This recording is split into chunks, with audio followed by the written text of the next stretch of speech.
En février 2023, 2 tremblements de terre touchaient le sud de la Turquie et la Syrie, 50 000 victimes en Turquie et des dégâts très importants. Dans les jours suivant ce séisme, une sorte de psychose s'est emparée des habitants d'Istanbul. La mégapole de 23 millions d'habitants est située sur une faille sismique et le risque de tremblement de terre pèse sur la ville comme une épée de Damoclès.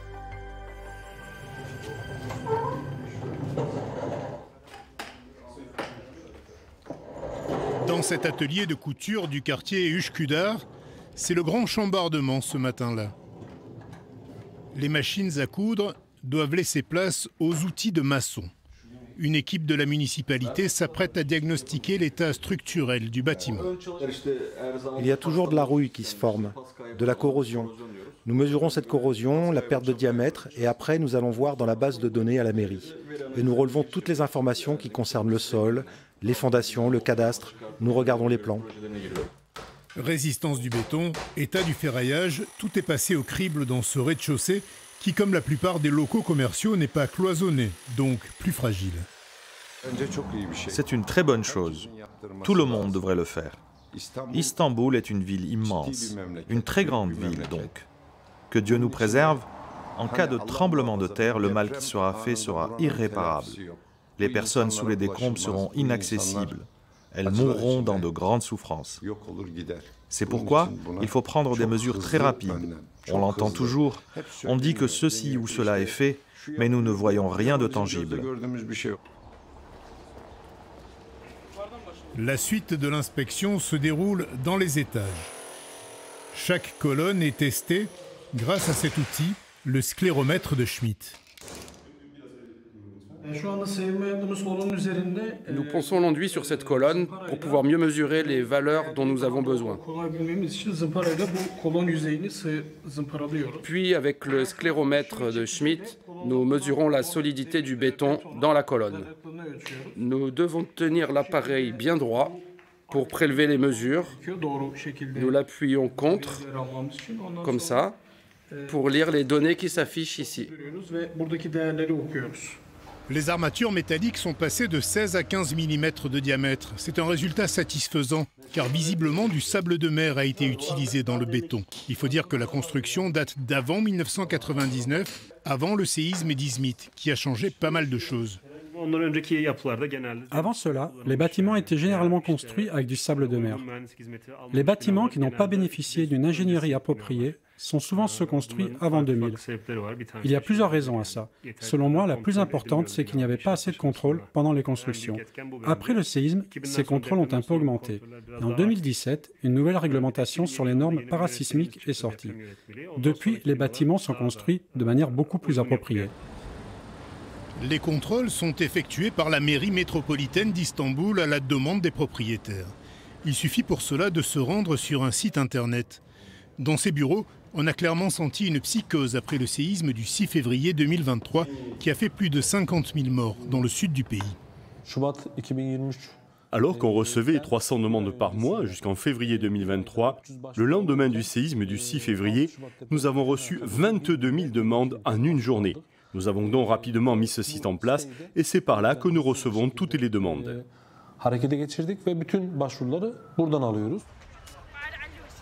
Les habitants d'Istanbul vivent dans l'inquiétude, avec un sentiment de vulnérabilité ravivé par le séisme de 2023. Car ici, chacun en est conscient, la question n'est pas de savoir s'il y aura un tremblement de terre, mais plutôt à quel moment va-t-il se produire sur la faille de la mer de Marmara, avec, selon ce sismologue, des conséquences extrêmes. Si un tremblement de terre de magnitude 8 à 9 se produisait dans la mer de Marmara, alors une bande de 10 km de large sur chaque rive serait affectée.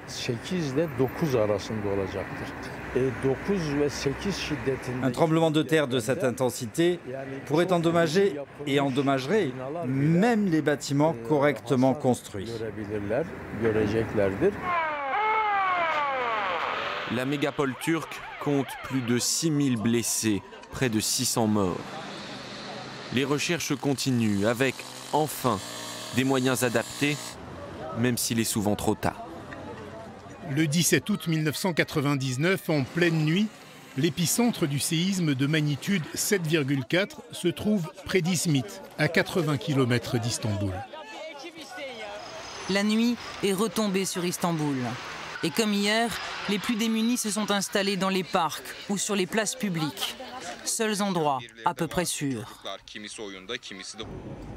25 ans plus tard, les souvenirs sont vivaces chez ceux qui ont vécu le séisme.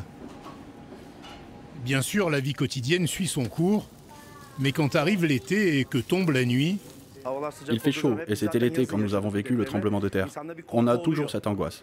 Quand tu te couches, tu te demandes, est-ce qu'il y aura un nouveau séisme? Nous vivons avec cette peur, cette inquiétude. Dans le quartier de Badje-Livler, sur la rive européenne, les inspecteurs de la municipalité sont passés. Des arrêtés de péril ont été pris pour plusieurs immeubles de cette rue. Les habitants doivent quitter les lieux au plus vite.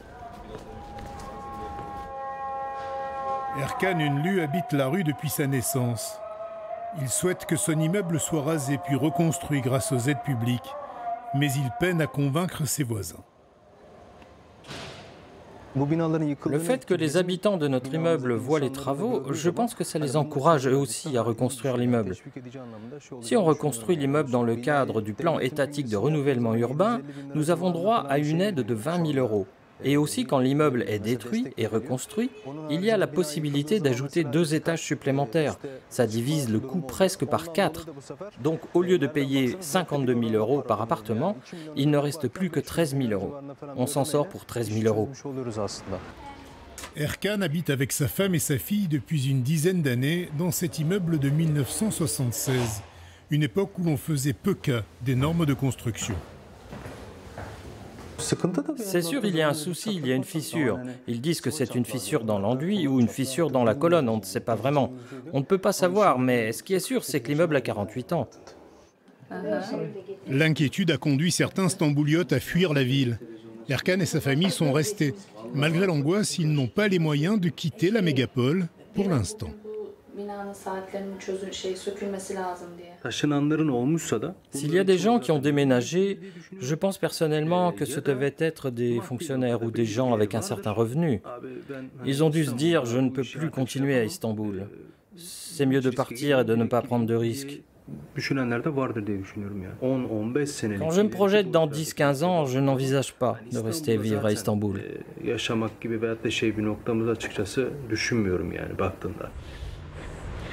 Dans le quartier, un immeuble récemment rasé fait place à une construction neuve, tenue de respecter les normes antisismiques en vigueur. À Istanbul, aujourd'hui, 70% des bâtiments déjà existants ne répondraient pas à ces normes. À la mairie métropolitaine, on suit de très près le processus de rénovation urbaine. Notamment grâce à Kiptaş, une entreprise fondée par la municipalité. 80 000 logements sont sortis de terre depuis 1995.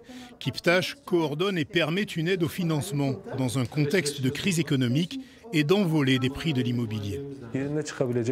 Nous calculons les terrains constructibles en considérant les normes, les conditions de construction et discutons sur le renouvellement urbain avec les citoyens. De cette façon, à la fois, nous identifions les risques, nous offrons un outil pour la reconstruction et plusieurs soutiens financiers, comme l'aide au loyer ou l'aide aux faibles revenus. Une mesure va être bientôt discutée au conseil municipal. Nous essayons avec tout ça de construire l'outil financier du renouvellement urbain.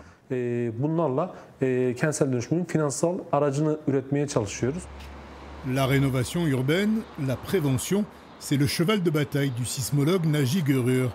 Il a quasiment arrêté son activité scientifique pour se consacrer au rôle de lanceur d'alerte.